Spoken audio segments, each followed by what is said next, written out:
Bonjour, mesdames et messieurs, bon réveil et bienvenue dans ce journal.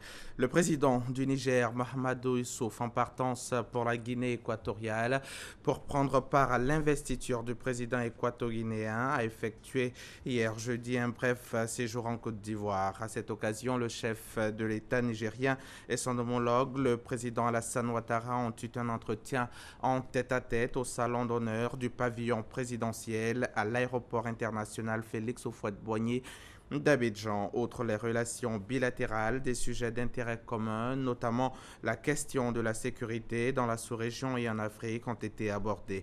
Pour les deux chefs d'État, la rencontre était fructueuse. On les écoute. Très bref, le séjour ivoirien du président nigérien Mahamadou Issoufou ce jeudi 19 mai 2016. Un séjour d'environ 1 heure d'horloge à partir de 11 heures quand le chef de l'État nigérien est accueilli à sa descente d'avion par son homologue ivoirien, le président Alassane Ouattara. Et il s'en est suivi un tête-à-tête entre les deux hommes d'État au salon d'honneur du pavillon présidentiel. Aussi bien pour le président nigérien que pour le président ivoirien, cette visite, quoique brève, est tout à fait fructueuse. Vous connaissez les liens entre la Côte d'Ivoire et le Niger, des liens donc forts, des liens anciens, d'abord au sein du Conseil de l'Entente, également au niveau de l'UMOA, l'Union économique et monétaire ouest-africaine, de la CEDEAO, nos liens personnels, le président et moi-même. Et donc c'est toujours un plaisir, président, de vous recevoir à Abidjan. La visite est très brève, mais elle a été fort fructueuse. On a donc profité de cette rencontre pour aborder un certain nombre de questions d'intérêt commun, un certain nombre de questions bilatérales. Nous avons également abordé des questions multilatérales. Nous sommes tous les deux pays membres d'un certain nombre d'organisations, la CEDEAO, l'UEMOA, le Conseil de l'Entente. Il y a des sujets d'intégration que nous avons abordés. Nous avons mis à profit notre entretien pour évoquer les questions de sécurité régionale qui nous préoccupent tous. Et en particulier, il faut le dire, la situation dans le Sahel, la situation au nord Mali. Et je constate que par rapport à l'analyse que nous faisons de cette situation, nous avons une parfaite identité de vue quant aux solutions qu'il faut mettre en place pour créer les conditions d'un retour définitif de la paix, en particulier au nord Mali. Ensuite, nous avons abordé cette question extrêmement importante pour nous, relative au chemin de fer, à la boucle ferroviaire, Lomé, Cotonou, Niamey, Abidjan, Ouaga, Abidjan. Là également, nous avons convenu que ce projet structurant pour les économies de nos différents pays va être redynamisé et nous allons très prochainement voir comment mobiliser les partenaires afin que ce projet soit effectivement accéléré. Avant ces échanges, le président Mahamadou Issoufou s'est donné le temps pour saluer ses compatriotes présents à l'aéroport à son arrivée. Au moment où il reprend le chemin pour sa destination finale, à savoir Malabo, il est 12h40. Le président du Niger, dans la capitale de la Guinée équatoriale, va prendre part à la cérémonie d'investiture du président équato-guinéen Théodoro Obiang Nguema après sa réélection pour un autre mandat à la tête de son pays. Reportage signé Jérôme Kofi Abola. Les forces de l'ordre engagent la lutte contre le phénomène des microbes. Une opération de sécurisation des personnes et des biens baptisée Épervier a été lancée dans le district d'Abidjan en vue de mettre fin aux agissements de ces jeunes gens qui sèment la terreur et la psychose au sein des populations. L'opération a permis d'interpeller une centaine de suspects. Abou Sanogo. C'est une vaste opération d'envergure baptisée Épervier. Une opération de traque qui vise à mettre fin aux agissements des jeunes délinquants appelés microbes et à sécuriser les personnes et leurs biens. Et cette traque a mobilisé un dispositif humain important constitué de plusieurs unités appuyées par le Centre de coordination des décisions opérationnelles CCDO. C'est dans la commune de Yopougon qu'elle a débuté. Patrouille, ratissage, bouclage et démantèlement de tout endroit à risque, susceptible d'abriter des microbes. Bilan, plusieurs suspects interpellés, des armes blanches et de la drogue saisie. Après la commune de Yopougon, Kapasura-Bobo, réputé comme le fief des microbes. Des prises sont faites, des objets sont saisis. Les suspects sont conduits à la préfecture de police d'Abidjan. Le ratissage s'est poursuivi par la suite dans les communes d'Adjamé et de Cocody. Au point de situation fait ce jeudi en fin d'après-midi, l'opération Épervier lancée depuis le mardi 17 mai a permis l'interpellation de 422 suspects et la saisie de plusieurs objets. À la journée d'hier, nous avons fait une communication au cours de laquelle on avait annoncé 248 personnes interpellées. La même opération s'est poursuivie la journée d'aujourd'hui. 174 personnes ont été interpellées. Nous avons pu détruire 21 fumoirs et procéder à la saisie de certains objets. Au nombre de ces objets, nous avons 266 boulettes de cannabis, des armes blanches. Il y a également des comprimés non enregistrés qui ont été saisis. La lutte contre la délinquance est donc engagée. L'opération Épervier va s'étendre aux autres quartiers des communes du district d'Abidjan.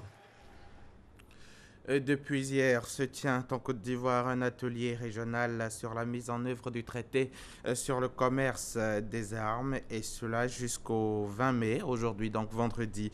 L'instrument de régulation du commerce international des armes classiques, des munitions et des pièces composantes est entré en vigueur depuis le 24 décembre 2014. Déjà 130 signataires et 78 États partis dans la Côte d'Ivoire. L'atelier qui réunit des délégations de pays membres de la CEDEAO est l'occasion de faire des propositions pertinentes pour la mise en œuvre du traité dans l'espace, les enjeux, la sécurité et la stabilité internationale. Christelle Menon. En ratifiant les 28 articles du traité sur le commerce international des armes, les 130 signataires et 83 États partis se sont engagés à ne pas transférer d'armes et de munitions aux pays en proie à l'instabilité, au génocide, aux crimes de guerre ou contre l'humanité. Ils se sont aussi engagés à améliorer le contrôle afin de prévenir les détournements d'armes et plus encore à accroître la transparence en matière de transfert d'armement. Mais la mise en œuvre du traité sur le commerce international des armes connaît des avancées variables selon les pays. En Afrique de l'Ouest, seulement 7 États partis sur les 15 membres signataires de la CEDEAO. L'atelier régional de ces 19 et 20 mai veut donc susciter une mobilisation régionale plus importante et créer un cadre de partage d'expériences et d'élaboration de stratégies communes. Avec l'adoption du traité sur le commerce des armes le 2 avril 2013, la communauté internationale a pris conscience du danger que représente le commerce illicite des armes. Pour mettre fin à ces menaces pour le continent africain, la CEDEAO a un rôle important à jouer pour la promotion de ce traité sur le continent africain. La ratification du TCA n'aura pas de résultats concrets sans une mise en œuvre effective et universelle. La ratification de ce traité sur le commerce des armes par 10 des 15 États membres de la CEDEAO traduit sans aucun doute une prise de conscience des pouvoirs publics et des organisations de la société civile de la nécessité d'adhérer et de mettre en œuvre des normes internationales contraignantes. Selon une étude d'Oxfam datant de 2007, les violences armées font perdre à l'Afrique près de 10 000 milliards de francs CFA par an, soit à peu près le montant annuel de l'aide au développement alloué au continent à cette période. Le trafic illicite d'armes est par ailleurs la première source de ravitaillement des terroristes et autres criminels de droit commun. Contre tout cela, le traité sur le commerce international des armes reste l'unique instrument juridiquement contraignant pour les exportateurs et importateurs d'armes. Et autre information donnée lors de cet atelier, le nouveau bâtiment de la CEDEAO à Abidjan sera inauguré le 27 mai prochain. L'annonce a été faite par le secrétaire général du ministère des Affaires étrangères.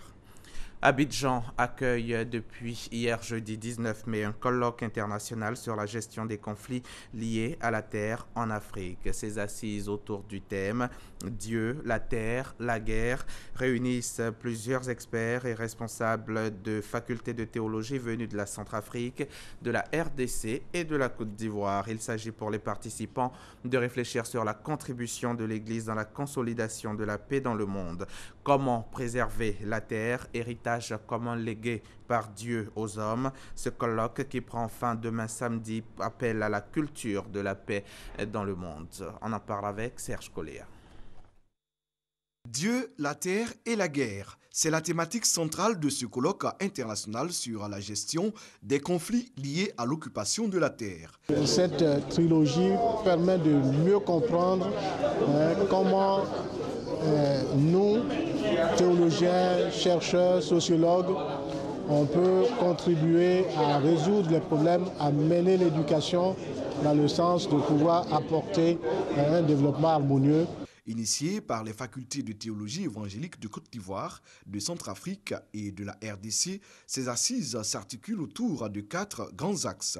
Il s'agira de se pencher sur les questions de délimitation de la terre, de mise en place d'un code foncier en Afrique pour réduire les conflits et les guerres relatives à la terre. L'une de nos responsabilités en tant qu'institution de formation, c'est d'encourager la réflexion à ce type de questions. Lorsqu'on n'y réfléchit pas, lorsqu'on n'anticipe pas et que les situations nous surprennent, les réactions que nous avons sont toujours difficiles à conduire, difficiles à gérer. L'Église au Burkina Faso intervient dans la gestion des conflits aux côtés de l'État et aux côtés des autorités coutumières pour trouver les formules qui permettent l'apaisement du peuple et qui permettent au pays de vivre en paix. Les participants évoqueront également la situation de guerre au nom de Dieu de plus en plus présente dans notre société. Au final, ce colloque vise à contribuer à la paix sociale et au développement des États africains en apportant un éclairage biblique face à ces nombreux conflits. Il s'agit surtout de préserver et de promouvoir le bien commun que Dieu a confié à l'humanité, c'est-à-dire la terre. Les actes du colloque qui se tient du 19 au 21 mai seront mis à la disposition des décideurs. L'avion d'Égypte Air reliant Paris au Caire s'est abîmé en Méditerranée le 19 mai dans la nuit de mercredi à jeudi. Il transportait 66 personnes. Pour le moment, aucun élément d'enquête ne permet d'expliquer les causes de cette disparition. Parti de Paris à 23h, l'Airbus A320 de la compagnie Egypt Air n'atteindra jamais le Caire. Il s'est abîmé au large des côtes de l'île Carpathos sans avoir donné le moindre signe de détresse. L'avion s'est-il crashé accidentellement ou a-t-il été la cible d'un acte terroriste? La question reste entière pour l'heure, même si la piste terroriste semble plus plausible selon les autorités égyptiennes. Le dernier contact que nous avons eu avec l'avion remonte à environ 2h30 du matin. Puis l'avion a disparu du radar. Nous avons tenté plusieurs fois d'établir le contact avec l'avion, mais à 2h50, il était devenu évident qu'il était désormais injoignable. Si vous analysez bien la situation, la possibilité d'une attaque terroriste est plus forte que la possibilité d'un problème technique. C'est également l'avis de cet expert français en aéronautique. On sait que cet avion a cessé d'émettre d'une manière relativement brusque, en tout cas instantanée, d'après les données qui sont ouvertes et qui sont connues. Donc on n'imagine pas un avion qui va avoir une panne, parce que, imaginons qu'on coupe les moteurs sur un avion, il va continuer à planer pendant des dizaines et des dizaines de minutes sur des centaines de kilomètres. Donc c'est pas quelque chose qui est aussi brutal et instantané. Aucune piste ne sera écartée ni privilégiée, a affirmé ce matin le président français François Hollande. L'avion avait à son bord 66 personnes, dont 30 Égyptiens, 15 Français et une dizaine d'autres nationalités. Il faut ajouter que le parquet de Paris a ouvert une enquête jeudi. Plusieurs pays, dont les États-Unis et la France, ont envoyé des moyens aériens et maritimes pour aider aux recherches. 5 casques bleus tchadiens au Mali ont été tués et 3 autres ont été grièvement blessés mercredi lors d'une embuscade dans la région de Kidal, dans le nord-est du pays. L'attaque s'est déroulée alors que les soldats de la paix escortaient un convoi logistique. Après avoir heurté un engin explosif, le convoi a été la cible de tirs, selon le communiqué qui évoque un nombre indéterminé d'assaillants non identifiés.